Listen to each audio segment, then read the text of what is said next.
Hello my friends, this is Christian from Germany. Today I have some great news for you because I started building a complete setup about the Hyperaccelerated Dragon, and the reason for my video is because I want to play this by myself in the next time, and so I have to study this a little bit.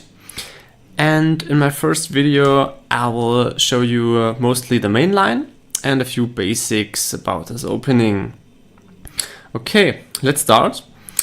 The Hyperaccelerated Dragon arises after the moves pawn to e4, then c5, knight to f3, and the normal accelerated dragon here is knight to c6. But I don't like this line because white has the option to play bishop to b5 now and go for the Rossolimo attack. And I think there is too much theory on that. It's playable, but you don't have to learn this. So I don't want to recommend knight to c6.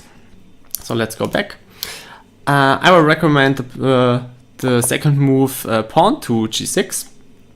And the main line continues after the moves d4, c takes d4, knight takes d4, and bishop g7. Now knight to c3, this is all standard stuff. And now knight to c6.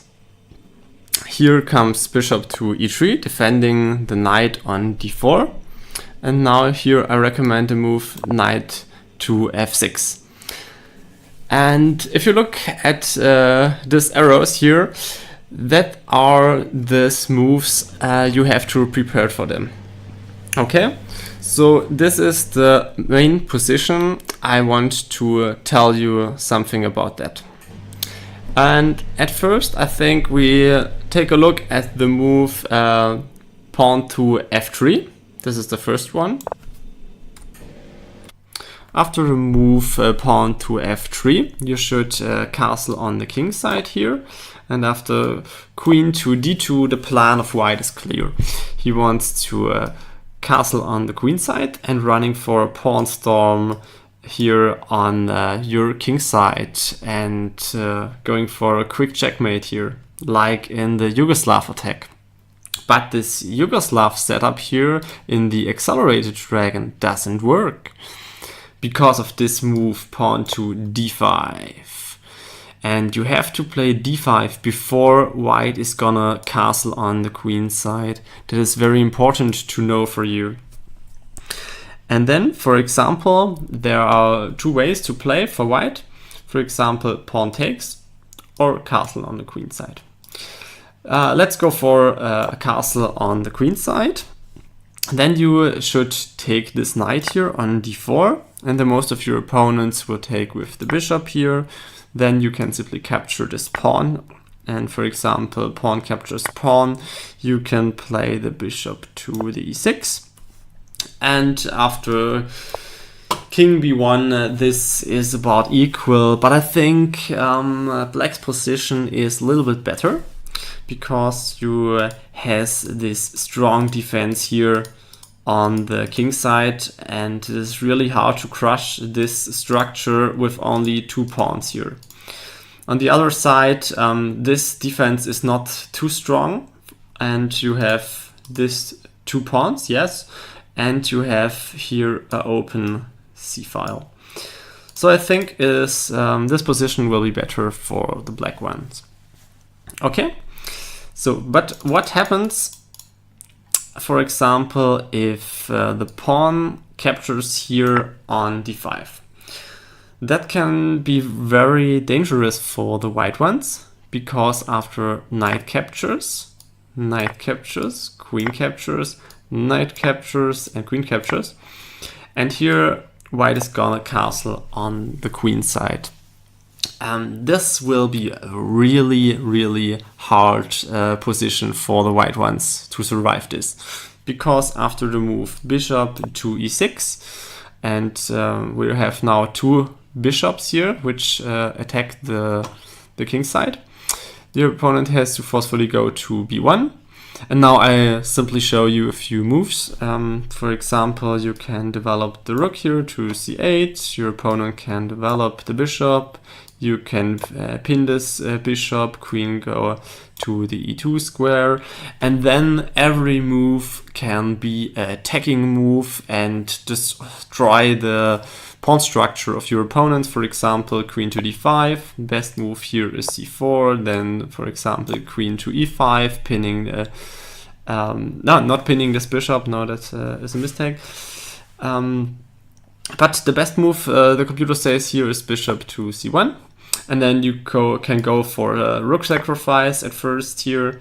And if the queen takes queen and the bishop takes queen, rook takes rook, you don't lose an exchange. No.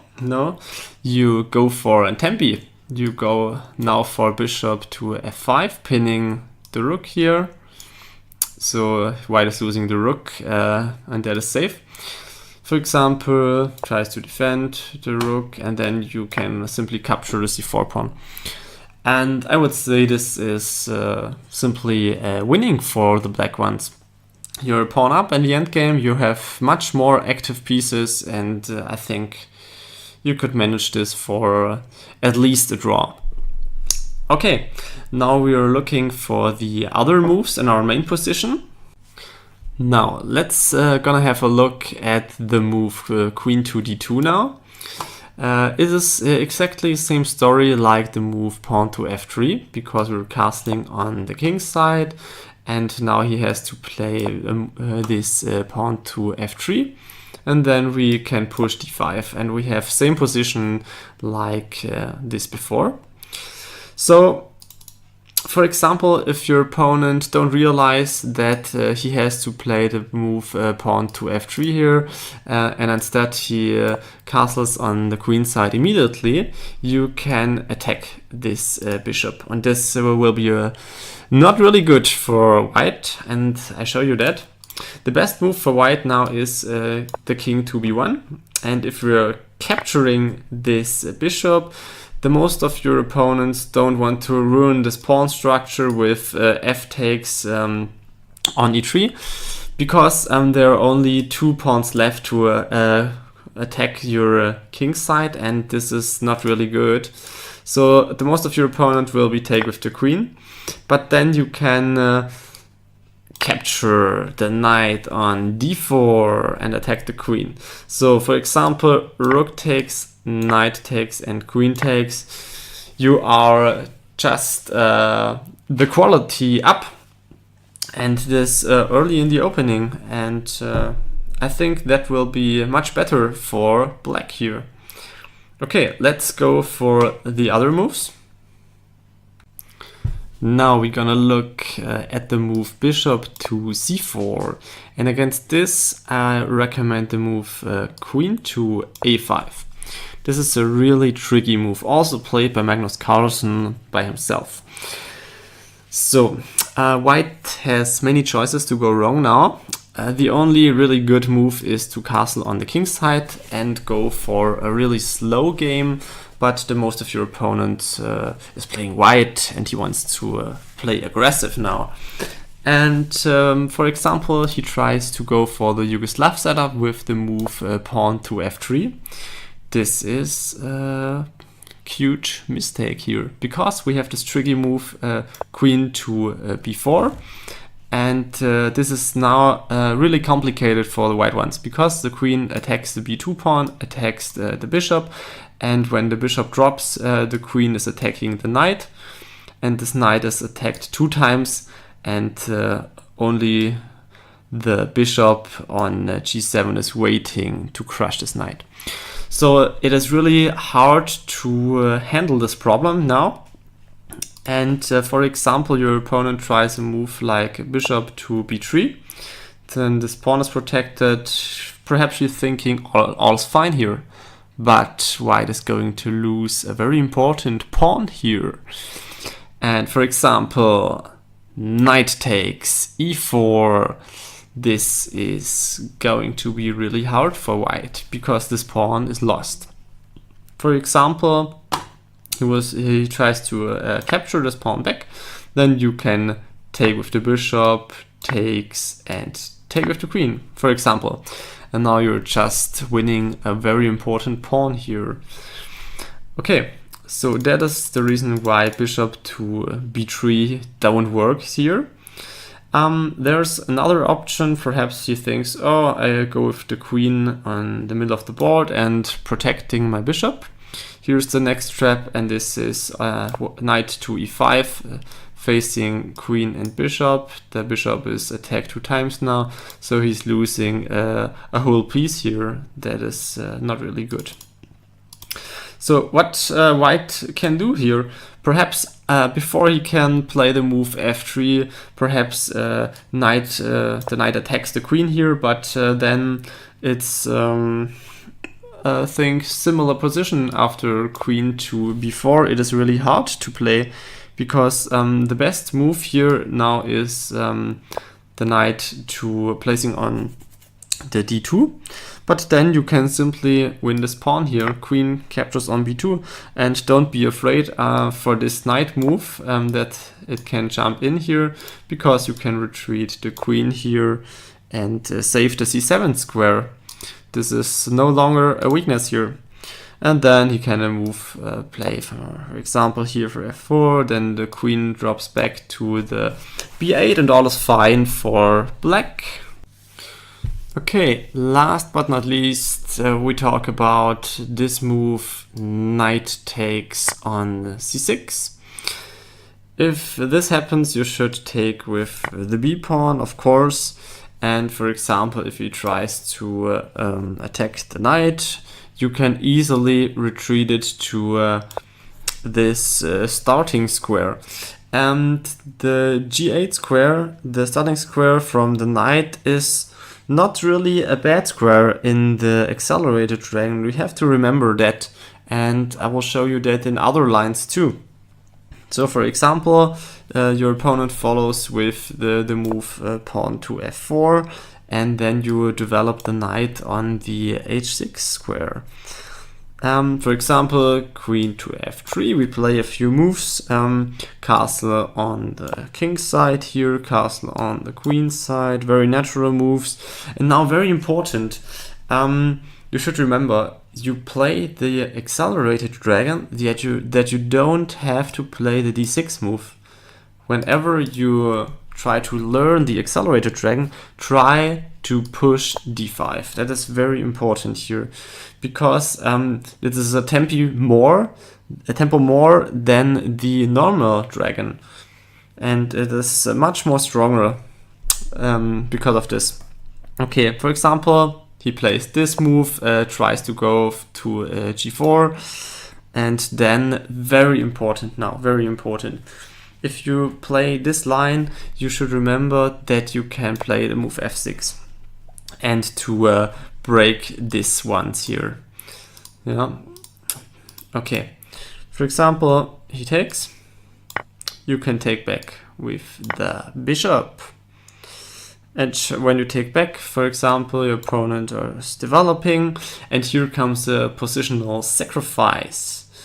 Bishop takes on c3. Pawn takes on c3, and then queen to a5.